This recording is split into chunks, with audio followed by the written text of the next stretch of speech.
Hi, this is Zurak Farms. Welcome again to our channel, and thanks for sharing our videos, and thanks for liking our comments, and thanks for the attention that you've been giving us, the messages and everything that you've been sending to us. We duly appreciate what you are doing for us. And today we are going to talk about a very short topic. Our video today is not going to be long. Um, Today, we are going to talk about the reasons why people engage in livestock farming. Like, why are you doing livestock farming? Are you doing it for the purpose of meat production, or are you doing it for the purpose of milk production, or you are doing it for the purpose of wool production? That is the animal's hair. Yeah, there are specific animals that are produced, that are reared purposely for their wool. But we are going to take the common ones available. The common ones available is the meat production and the milk production. And for the meat production, there are animals that are reared purposely for the meat production. But as to these animals, they can't just be any type of breed. Yeah, if you are interested in meat production, you can't just pick any type of breed. There are specific breeds that are reared purposely for their meat, and they are animals that will give you good results. And for the milk production too, is the same. For the milk production too, you don't just take an animal just for milk production. There are also specific breeds that you have to get before you can engage in milk production. But normally in Ghana here, the livestock farmers in Ghana here, the ones that do milk production is not that common. As far as I know, the ones that do milk production is very uncommon. Yeah, even though the animals that have been taken care of around, the females sometimes produce milk. Yeah, they produce milk, but we are talking about the production of milk in commercial quantities.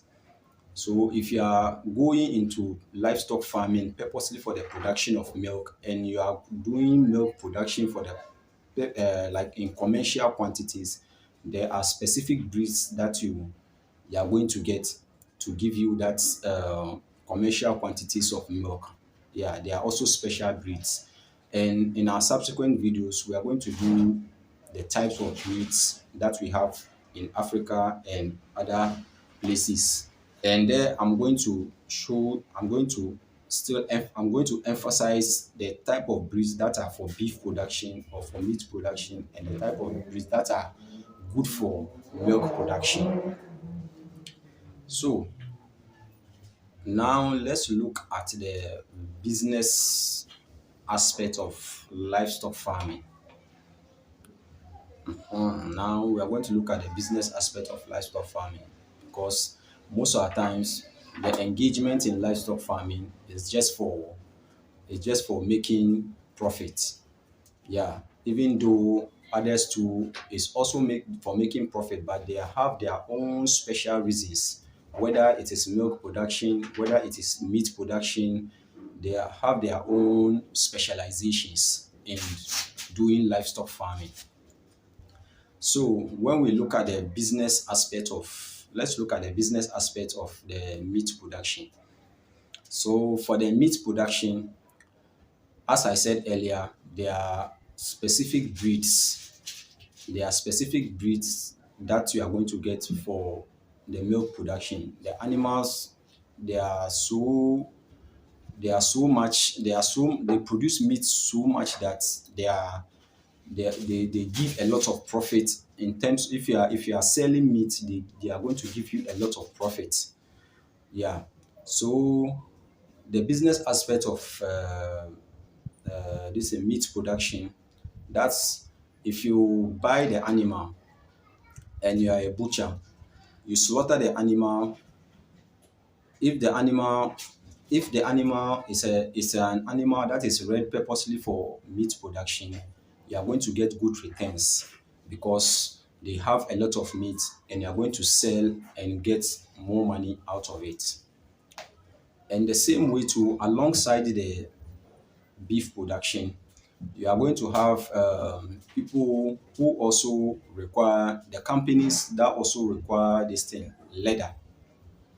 Yeah, companies do that require leather. So these companies normally they couple with each other or they cooperate with each other. So when the if those who are interested in the meat production, after they slaughter the animals, the leather the leather company to come for the hide, I mean the animal skin, and go and process it into leather. So you see the business aspect of the meat production. So once the meat is being sold, after the meat is being sold, the skin too is another source of profit for other companies to produce into finished goods. Yeah. So right now you see that a leather factory and a butchery factory, they can incorporate and be working together to have mutual benefits. So when the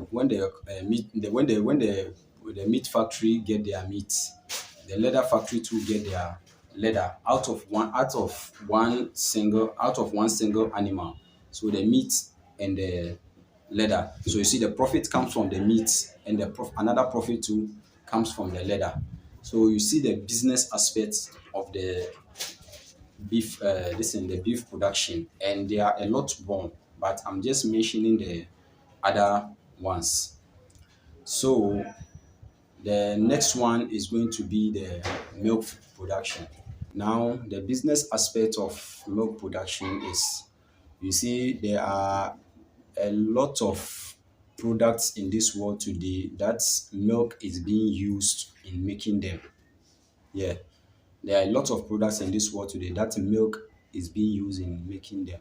So if you are a livestock farmer and if your reason for going into livestock farming is for milk production, then you have to go out there, make enquiries, and get the right breed that can give you enough milk in commercial quantities. Like a cattle that can give you, when you are going to milk one cattle, they can give you enough milk, more than a liter or two. I don't know the actual quantity a cattle can give, but I'm just making an assumption. Maybe a cattle that can give you more than a liter or two at one milking point.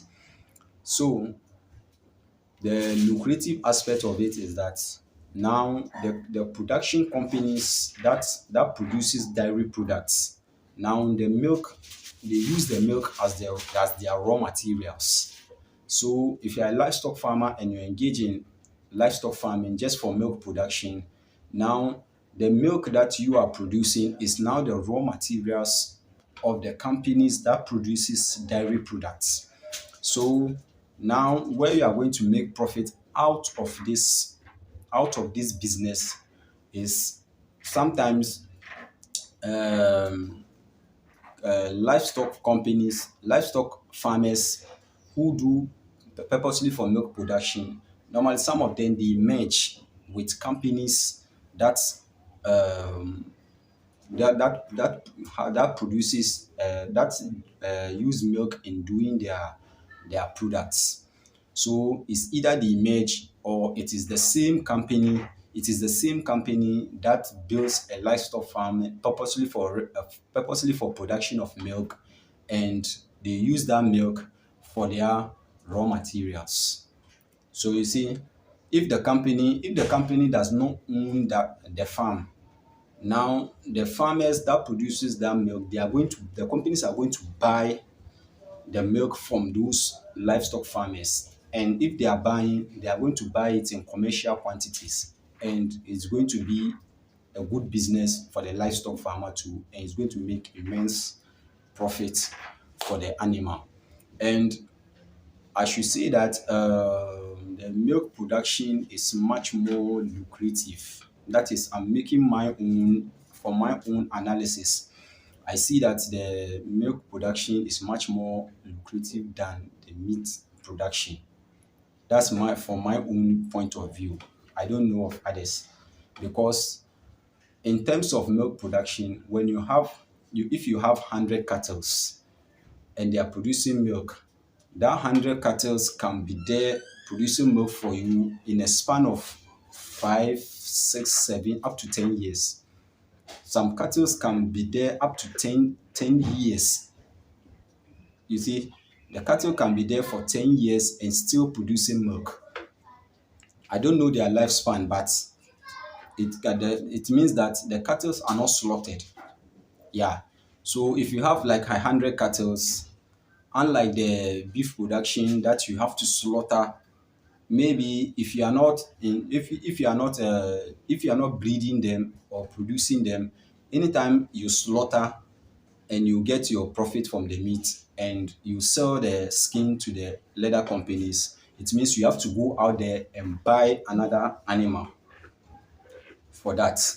But with the milk production, you realize that there is there is not much purchase of animals, even though they still cross them and they give birth. But if you have an animal that is producing milk, it means the animal will be there producing milk years upon years until the animal is no longer able to produce milk. So you see, you don't spend once you buy your animals, that's it. Until maybe the animal dies, that's when you have to buy a new one. So once you have the animals, it means when you start milking them, then you are going to milk them till they can they can't give you any milk anymore. Or once they can't give you any milk anymore, then they go for slaughter. So you see, there is much more, even though the milk production too, you are going to spend a lot of money in machines and everything. So there is one way or the other, there is a balance to it in one way or the other.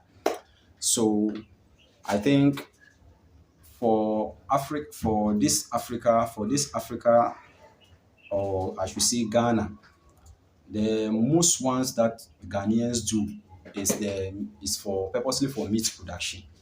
Because up till now, I've not seen a cattle ranch that is done purposely for milk production. I've not come across any.